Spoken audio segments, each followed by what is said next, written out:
Namaskar, and I welcome you to Tamalog Bharatam. Now you are watching this video on smartphone, laptop or in desktop. And also after the pandemic of Corona, we do lots of work via online. We also now use 5G technology. This all are possible because of wireless communication or radio communication. But do you know we should give a credit to an Indian scientist for this technology? What? Bro, what are you talking about, man? Yes, and some of you might hear his name. He is a phenomenal Bengali scientist, Jagadish Chandra Bose. We know that he demonstrated life in plants, but very few among us know that he worked on the field of wireless communication. Now, some of you may argue, sir, he is Italian inventor Guglielmo Marconi who invented radio communication. But is it true? So now we will go deeper and find out what is the truth. We will discuss all of this in simple language. So let's start from the starting.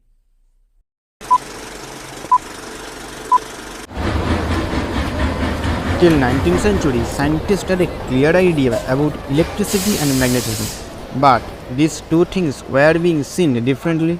Although some scientists like Ørsted and Michael Faraday had idea that these two things were interconnected. Then, in 1895, Maxwell came. It's a hit from Pandya. He's gone again. It's a hat-trick for Maxwell.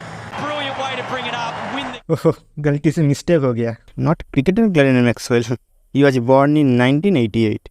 This Maxwell is James Clerk Maxwell, a Scottish mathematician. Basically, James Clerk Maxwell summarizes all the basic and fundamental principles and law of electricity and magnetism in these four equations.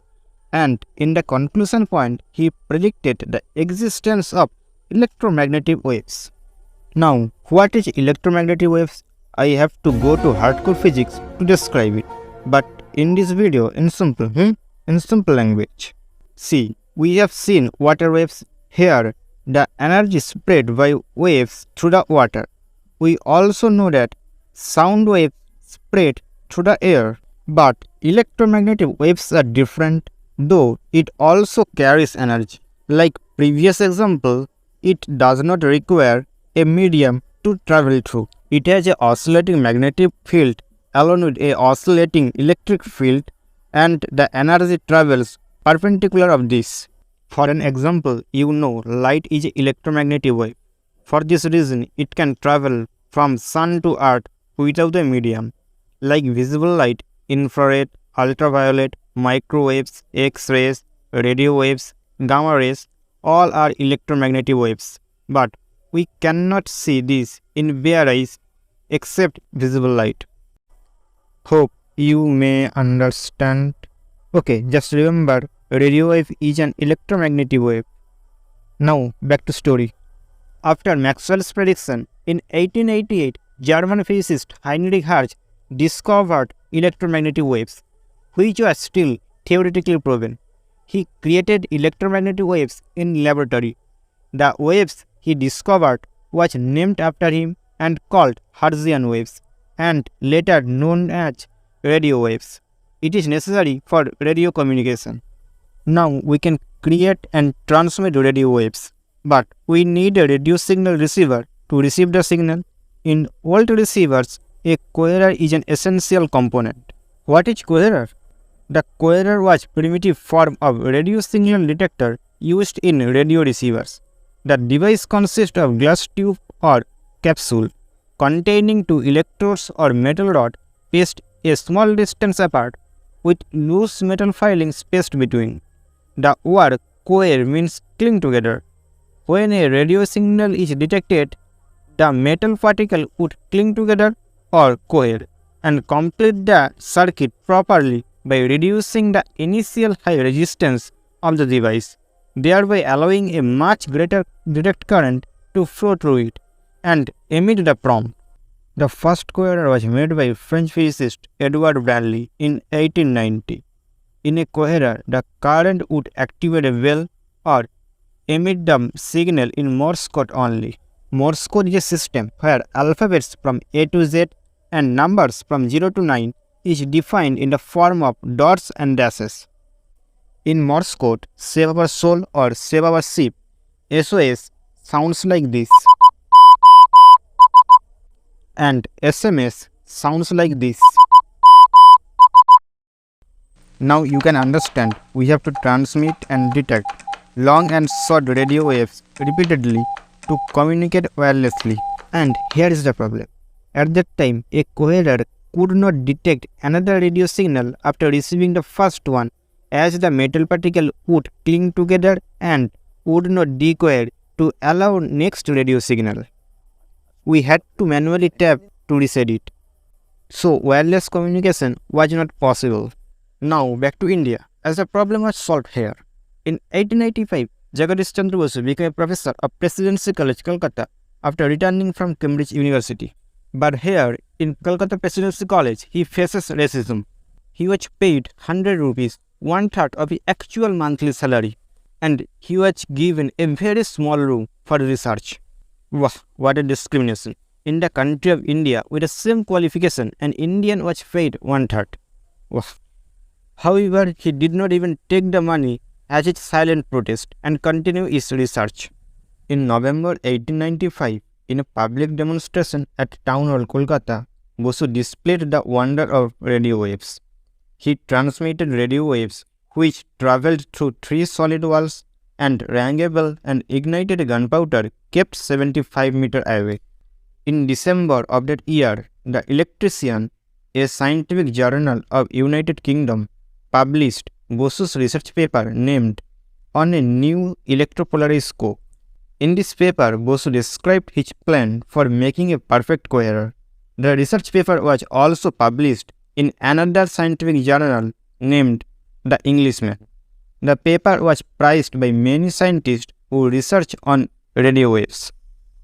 In 1996, Jagadish Chandra Bose did another demonstration. He transmitted and detected radio signal between two colleges under Kolkata University at the distance of 5 km. In this demonstration, he used his new invention, a sensitive coherer called iron mercury coherer. He used a telephone detector with this. In 1899, Bose submitted a paper named On a Self-Recovering Coherer and the Study of Actions of Different Metals to Royal Society, London. In this paper, he published the design of his iron mercury coherer with a telephone detector. It was a sensitive coherer which can decohere easily to take next radio signal. According to Bose, no tapping being necessary to restore the sensitiveness. The recovery was here automatic and rapid. This auto-decohering coherer was first invented by Jagadish Chandra Bose.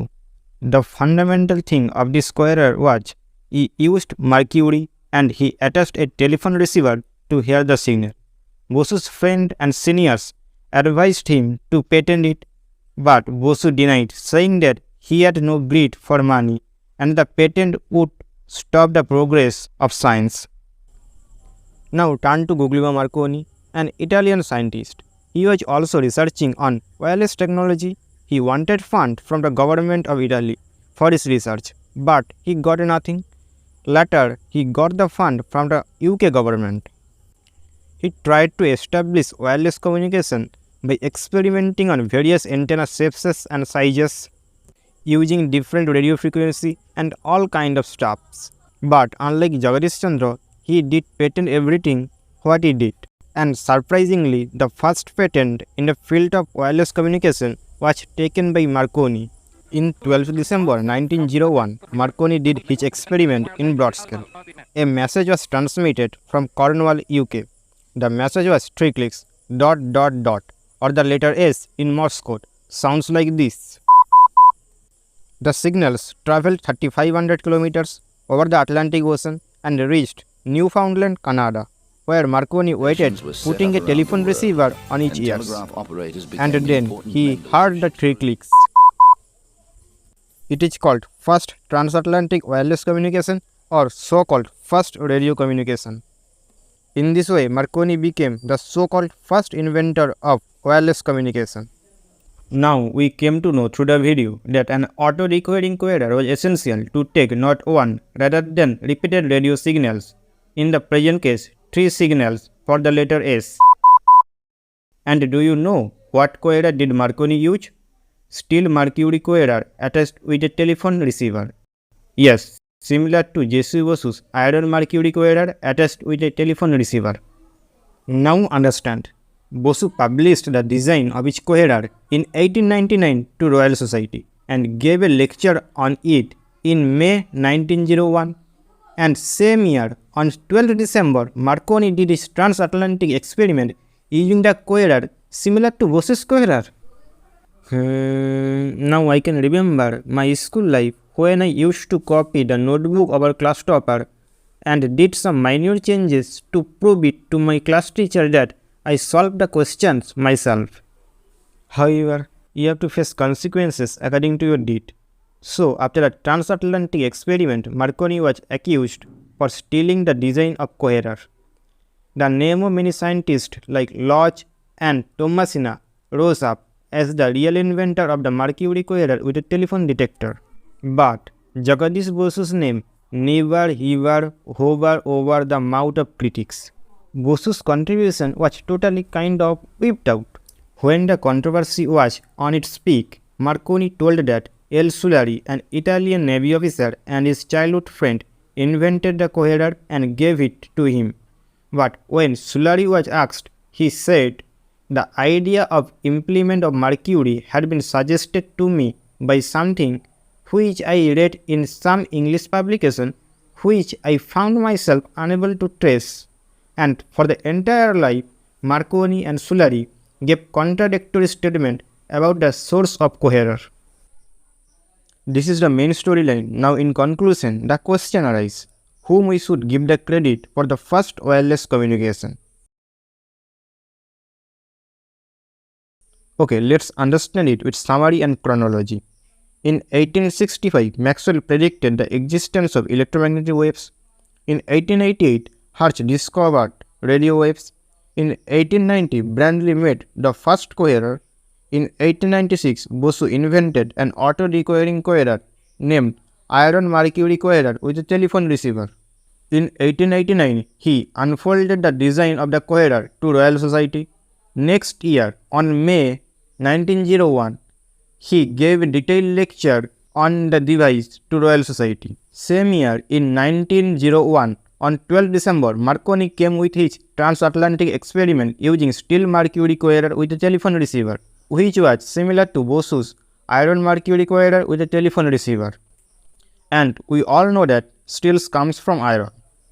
But surprisingly, Marconi got the patent of this copied coherer. So it is evident that Marconi did nothing but a broad-scale experiment by the British fund. And very ironic event all of this is, Marconi was rewarded with a Nobel Prize in spite of doing nothing fundamental thing. On the other hand, Bosu invented iron mercury coherer with a telephone receiver, which made possible wireless communication. Nobody before Bosu came with the idea to use mercury and a telephone receiver, and also Marconi gave unsatisfied answer about the origin of the coherer and remained silent about Bose. Why? Maybe because of racism, as Marconi later associated with fascist group led by Benito Mussolini and discriminated with Jews. So now what is the opinion? See, facts are clear here. We should give credit all these scientists, Maxwell, Hertz, Branly, Bosu, and you may count Marconi also. Nevertheless, if anyone gave entire credit to Marconi, then we must roll by the name of Acharya Jagadish Chandra Bose. Now, I still have some information to share with you. It is my first video, so I had to do lots of kind of internet research. While I was working on this video, at the end moment, I found this document, a letter written by Jagadish Chandra Bose to world famous poet Vishwakavi Rabindranath Tagore. Jagadish Bose wrote this letter on 17 May 1901 from London after his lecture at Royal Society. What is in this letter? In this letter, Bose told that an unscientific incident happened to him, but in spite of being a scientist, he felt blessing and he was proud for belonging to ancient Indian culture. You may call him a superstitious, but that's not our business now. What is our business is? First key point.